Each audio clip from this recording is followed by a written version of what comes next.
The sci-fi horror film M3GAN opened in Japan on June 9th, and while watching the film, it got me thinking about how protectors of children in popular films have changed.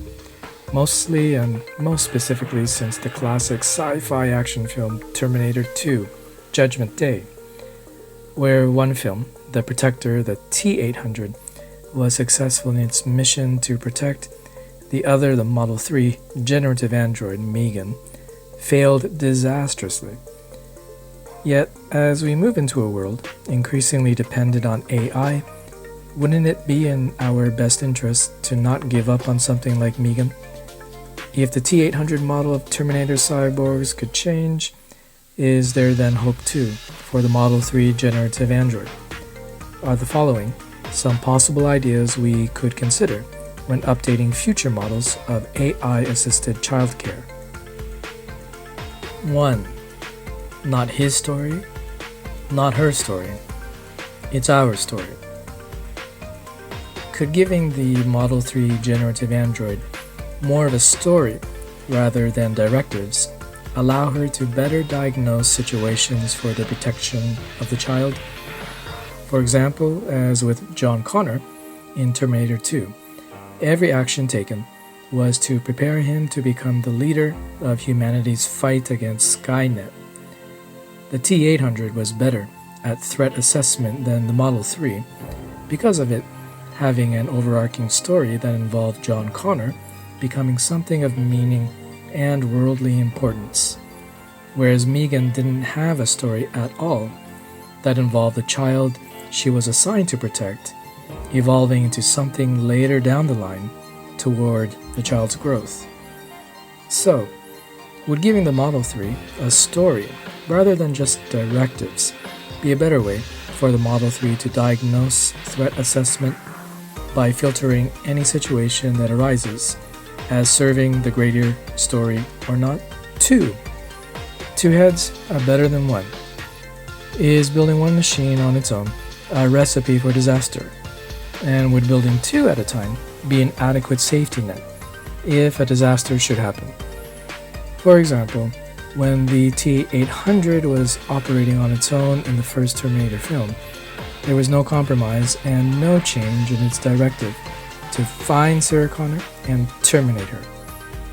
On the other hand, in Terminator 2, though the T-1000 was employed to find John Connor and terminate him, having another Terminator model, the T-800, the T-1000 could be challenged whenever necessary, thus limiting its potential to do irreversible harm. Could building in pairs, so that one can be challenged by the other in case one contradicts or goes against directives, be the answer to prevent other disasters like the ones that happened with the Model 3 generative android? To further enhance the safety and efficiency of AI-assisted childcare, should we determine that building just one model eliminates debate from the process of threat assessment and takes away the time needed to allow for ideas to incubate so that all potential avenues of problem solving can be explored? And is building only one model make it prone to making executive decisions without consensus? From where should consensus come from? Online or somewhere else? 3. Me, we. Was connecting the Model 3 generative android online both its blessing and its curse? Is the sheer volume of information available on the internet prone to chaos rather than clarity? If so, then where should we look for consensus before allowing AI-assisted childcare to make and execute executive decisions? Could cybernetics like the T-800 be an example of what we should do when integrating AI-assisted childcare into the community as well as the family? For example, when gathering intelligence, both the T-800 and the T-1000 looked for people to give them the information they needed. In contrast, as well as can be seen in today's world, let alone the world portrayed in M3GAN, has the internet made people obsolete as holders of information that AI and robotics would need for the completion of tasks? If information is so readily available for AI, could we at least make people have the final say in confirming information? Would this be the means of offsetting AI from terminating at will? Also, when exploring various avenues and the consequences that could arise from any one of them, the T-800 worked alongside John Connor and his mother, Sarah. Was the absence of this type of group effort and team building deleterious to the Model 3's sense of logic and identity? The Model 3, in contrast, took it upon itself to assess and execute decisions on situations and plans without collaboration and consensus. Could then the example set by the T-800 in instances such as when it looked to the child for answers to its questions like, "Why do you cry?"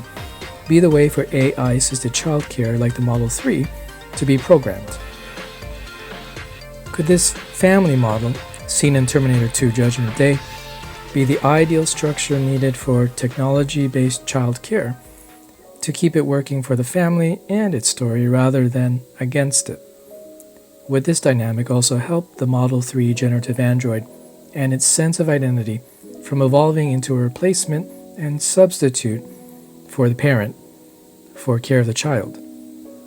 Speaking of identity. 4. It's not you, it's me.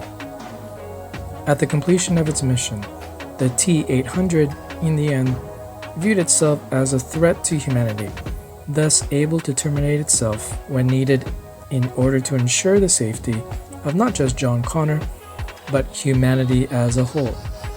Should this too be included in the programming of the Model 3 so that it too can see itself as a threat that override any faulty interpretations in its own programming by terminating itself, or simply just switching off or canceling out its bipedal functions by blowing up its circuits throughout the lower portions of its body? Additional considerations. Somewhere in the T-800's operations, it had developed a sense of humor. Wouldn't it have been better for the Model 3 to tell a funny joke or two rather than just singing a song?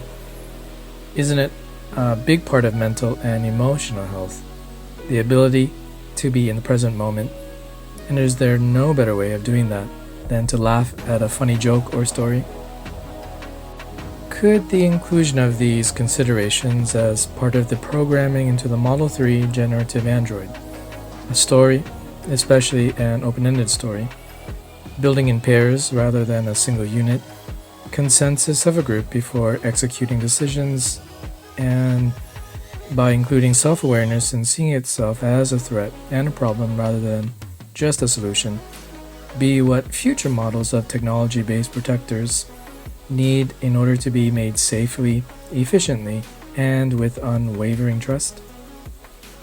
Thank you for making it this far into the video.